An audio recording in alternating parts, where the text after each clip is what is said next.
ستم سازیوں میں جو بے باک نکلے وہ اب جرم سے پاک ہے۔ پہلا حکم ہوا، اور اجازت لینے کو قرآن مجید نے تعبیر کیا تستأنسو، یہ انسیت سے ہے۔ ہم اردو زبان میں بھی بولتے رہتے فلاں کے ساتھ ہمیں بہت انسیت ہے، انسیت یعنی دل کی رضامندی اور کسی کے ساتھ وحشت نہ ہونا۔ آدمی اگر خود کسی کے گھر میں بغیر اجازت کے داخل ہو جائے تو خود اس کو بھی وحشت ہوتی ہے، ڈر ہوتا ہے کہ پتہ نہیں کیا ہوگا، گھر والا آدمی مجھے کہیں گیٹ آؤٹ نہ کر دے، باہر نہ نکال دے، گھر والا آدمی اس سے راضی ہوگا کہ نہیں ہوگا۔ اس کے مقابلے میں اور آپ بھی اگر کسی کے گھر میں بغیر اجازت کے آ دھم کے داخل تو کیا ہوں گے، آ دھمکیں گے، اندر سیدھے ہی گھس گئے، اس کو پوچھا بھی نہیں کچھ نہیں، تو ظاہر ہے کہ اچانک وہ بھی ڈر جائے گا آپ کو دیکھ کر، اس کو بھی وحشت ہوگی۔ اس کے مقابلے میں آپ دروازے پر کھڑے رہے اور آپ نے اجازت طلب کی۔ اب اجازت طلب کرنے کی بہت ساری صورتیں ہیں۔ ایک تو صورت یہ ہے کہ پہلے ہی پوچھا جائے السلام علیکم، پہلے سلام کرے۔ علماء نے اس سلسلے میں یہ بات بیان فرمائی ہے کہ اجازت لینے کا طریقہ کیا ہے، تو راجح قول یہ ہے کہ پہلے سلام کریں اور اس کے بعد پھر پوچھے کہ کیا میں آ سکتا ہوں، اپنی اپنی زبان میں پوچھے، عربی والا عربی میں پوچھیں گے، اردو والے اردو میں، انگریزی والا انگریزی میں، جو جس زبان بولتا ہو اس زبان میں پھر اجازت مانگی جائے۔ السلام علیکم پہلے کہے، یہ سلام استیزان ہے، اور اس کے بعد پھر کہے کیا میں آ سکتا ہوں۔ اور اگر اس طرح کے مکانات بنے ہیں کہ آواز اندر نہیں جاتی تو آج کل بیل سسٹم ہے، گھنٹی بجائی جاتی ہے، تو گھنٹی بجائی اور اندر سے پھر اجازت ملی تو اس کے بعد پھر اندر جائیں گے۔ جب اجازت لے کر آپ گھر کے اندر داخل ہوں گے تو سب سے پہلا فائدہ تو یہ ہوگا کہ گھر والا آپ سے ملاقات کے لیے رضامند ہے، اور اس لیے آپ کے دل میں بھی اطمینان ہوگا کہ جب اس نے اندر آنے کی اجازت دی تو اب میں جو بات کرنے کے لیے جا رہا ہوں، جس مقصد کے لیے جا رہا ہوں، وہ مقصد پورا ہوگا۔ آپ کے دل میں بھی اطمینان ہوگا، گھر والا بھی مطمئن ہوگا کہ کون آ رہا ہے، اس کو معلوم ہے، لہذا وہ اندر آنے کی اجازت دے رہا ہے، دونوں کے دل میں انسیت ہوگی۔ تو اصل تو ہے استیزان، اور استیزان کی اجازت طلب کرنے کی حکمت کیا ہے کہ دونوں کے دل میں انسیت پیدا ہوتی ہے۔ اچانک کوئی آدمی گھر میں، اجازت لینے کا حکم اس لیے بھی ہے کہ آدمی اپنے گھر میں جو ہوتا ہے تو اس کو پرائیویسی چاہیے اور اس کو اپنے معاملات میں یکسوئی چاہیے۔ بہت سے کام ایسے ہوتے ہیں کہ ایک آدمی کسی کو اس پر مطلع کرنا نہیں چاہتا۔ اب آپ اگر اچانک کسی کے گھر میں داخل ہو گئے تو ظاہر ہے کہ اس کی پرائیویسی کیا رہے گی، اس کی یکسوئی کیا رہے گی، اس کو جو کام تنہائی میں کرنا ہے وہ حاصل نہیں ہوگا، وہ تو ہر وقت اس کو خطرہ رہے گا کہ کوئی بھی گھر میں گھس آئے گا۔ اس لیے حکم دیا کہ اجازت لے کر جاؤ، تو وہ کسی کام میں تو اپنا کام سمیٹ لے، اس کے بعد آپ کو اجازت دے گا۔ تو یہ پہلا حکم ہے اجازت طلب کرنے کا۔ اس کی پہلی حکمت تو یہ ہے کہ انسیت پیدا ہو جائے گی، اور آپ جس مقصد کے لیے گئے ہیں وہ مقصد بھی انشاءاللہ پورا ہوگا۔ یہ تہذیب ہے، یہ اچھے اخلاق ہے کہ اس طریقے سے گھر میں داخل ہوا جائے۔ دوسرا فائدہ اس میں یہ ہے کہ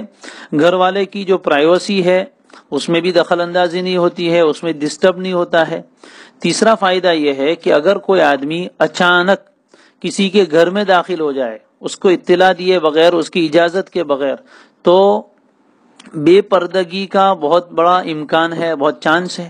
اس لیے کہ گھر میں جب آدمی اکیلا اکیلا ہوتا ہے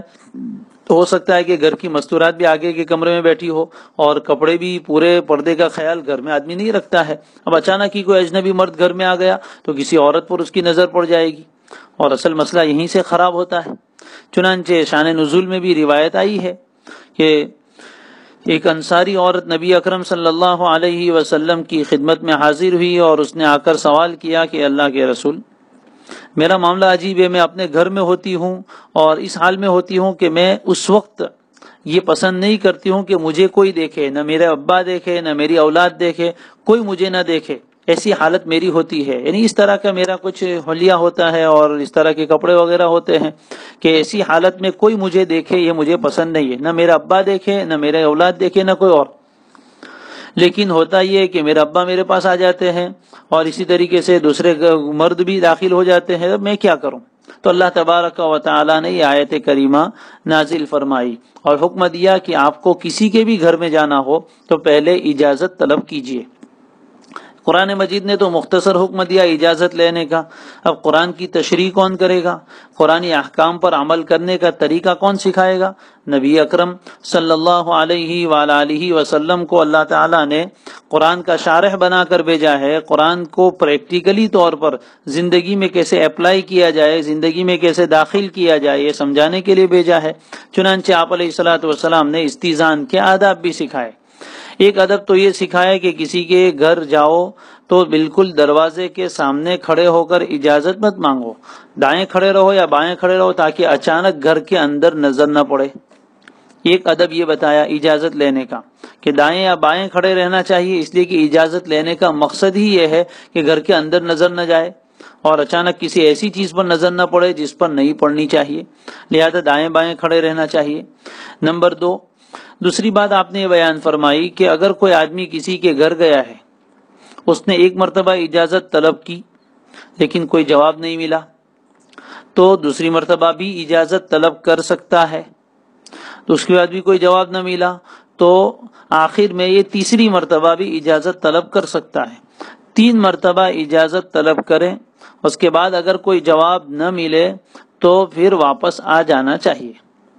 چوتھی مرتبہ اجازت طلب کر کے گھر والے کو تنگ نہیں کرنا چاہیے کہ بس ہم تو زبردستی داخل ہو ہی جائیں گے، مان نہ مان تیرے مہمان، ایسا معاملہ نہیں ہے، بلکہ ایک مرتبہ اجازت طلب کی، پھر انتظار کرو، اتنی دیر ٹھہرو کہ اگر کوئی نماز پڑھ رہا ہے تو سلام پھیر دے، کوئی کھانے بیٹھا ہے تو اس سے فارغ ہو جائے، استنجے کے لیے گئے تو اس سے فارغ ہو جائے، گھر کے اندرونی کمرے میں ہے تو وہاں سے آ جائے، اتنا تھوڑا انتظار کرنا چاہیے، نہیں کہ 3 مرتبہ لگاتار اجازت طلب کر لی یا 3 مرتبہ گھنٹی بجائی، ایک مرتبہ بجائی پھر دوسری مرتبہ پھر تیسری مرتبہ۔ ایک مرتبہ اجازت طلب کرنے کے بعد تھوڑی دیر ٹھہرو کہ کوئی آدمی مشغول ہے تو وہ فارغ ہو کر آ جائے،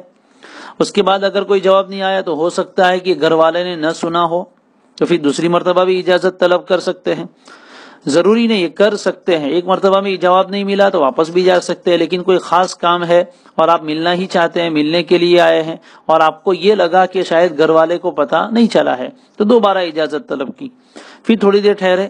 اس کے بعد پھر جواب نہ ملے تو تیسری مرتبہ بھی اجازت طلب کر سکتے ہیں، اور اجازت طلب کرنے کے بعد اگر تیسری مرتبہ بھی اجازت نہ ملے تو پھر واپس چلے جائے۔ خامخواہ کسی کے گھر کھڑے رہ کر بس زبردستی کرنا کہ ہم تو مل کے ہی جائیں گے، یہ شریعت میں صحیح نہیں ہے۔ 3 مرتبہ اجازت طلب کر سکتے، ایسے واقعات ہیں۔ حضرت ابو موسیٰ اشعری رضی اللہ تعالیٰ عنہ، حضرت ابی بن کعب رضی اللہ تعالیٰ عنہما، ان دونوں حضرات سے روایت موجود ہے کہ اس طریقے کا معاملہ ان کے ساتھ پیش آیا اور 3 مرتبہ اجازت، آپ نے فرمایا کہ 3 مرتبہ اجازت طلب کرو، اجازت ملے تو ٹھیک ہے، نہ ملے تو واپس چلے جاؤ۔ اسی طرح ایک صحابی کے گھر نبی اکرم صلی اللہ علیہ وسلم تشریف لائے، آپ نے باہر سے سلام کیا، انہوں نے سنا بھی، جواب دیا، لیکن خاموشی سے جواب دیا، دروازہ نہیں کھولا۔ پھر تھوڑی دیر کے بعد آپ علیہ السلام نے سلام کیا، انہوں نے اندر جواب دیا لیکن دروازہ نہیں کھولا۔ پھر تیسری مرتبہ آپ علیہ الصلوۃ والسلام نے سلام کیا، انہوں نے جواب دیا لیکن دروازہ نہیں کھولا۔ جب 3 مرتبہ سلام کرنے کے بعد دروازہ نہیں کھولا تو آپ علیہ السلام جانے لگے، وہ صحابی دوڑتے ہوئے گئے، نبی اکرم صلی اللہ علیہ وسلم کو اپنے گھر میں لے کر آئے اور اس کے بعد پھر عرض کیا کہ اللہ کے رسول، میں آپ کا سلام سن رہا تھا لیکن میں چاہتا تھا کہ آپ مجھے بار بار دعا دے، اس لیے میں نے دروازہ نہیں کھولا۔ آپ کیا سلام چونکہ بہت بڑی دعا ہے، سلامتی کی، رحمت کی، برکت کی، اور نبی اکرم صلی اللہ علیہ وسلم کسی کو یہ سلامتی کی دعا دے تو اس سے بڑھ کر کیا ہوگا، تو آپ علیہ السلام کی دعا بار بار چاہتے تھے، اس لیے انہوں نے جواب نہیں دیا، لیکن اس سے یہ بات معلوم ہوئی کہ 3 مرتبہ سلام کر کے اجازت طلب کی اور پھر آپ علیہ السلام تشریف لے گئے۔ تو یہ 2 باتیں ہوئی۔ تیسری بات، اجازت سے متعلق آپ علیہ السلام نے یہ بیان فرمائی کہ آپ کسی کے دروازے پر گئے اور آپ نے دروازہ نوک کیا یا گھنٹی بجائی، اندر سے پوچھا گیا کون، تو جواب میں کیا کہا جائے؟ تو جواب میں ایک مرتبہ ایسا واقعہ حضور کے یہاں بھی پیش آیا، ایک صحابی آئے، آپ علیہ الصلوۃ والسلام گھر کے اندر تھے، دروازے پر دستک دی، حضور نے پوچھا من، کون ہے؟ انہوں نے کہا انا، میں ہوں۔ انا کے معنی میں، تو آپ نے فرمایا انا میں بھی میں ہوں، بار بار آپ نے فرمایا، گویا کہ آپ نے ناراضگی کا اظہار فرمایا کہ اس طرح کہنے سے تو مقصد حاصل نہیں ہوا، انا کہے تو میں، ہر آدمی میں ہوں، ہر آدمی اپنے آپ کو میں کہتا ہے، تو آنے والا کون ہے؟ پوچھنے کا مقصد یہ ہے کہ پتہ چلے کہ کون آدمی آیا، تبھی تو انسیت ہوگی نا، آدمی کو پتا چلے کہ آنے والا کون ہے تو پھر اس کو اجازت دے گا جس کو اجازت دینی ہے. لہذا کسی کے دروازے پر جائے تو اس کو جب پوچھا جائے کہ کون ہے تو صرف اس پر اعتماد نہیں کرنا چاہیے کہ میری آواز پہچان لیں گے. آوازیں الگ الگ ہوتی ہے، کبھی بدل بھی جاتی ہے. اس وقت اپنا نام لینا چاہیے کہ میں فلاں ابن فلاں ہوں، جس نام سے وہ آدمی آپ کو پہچان سکتا ہے. اس طرح اپنا تعارف کروانا چاہیے، اپنا نام، جگہ کا پتہ بھی بتا دے تاکہ وہ آدمی کو پتا چلے کہ کون ہے.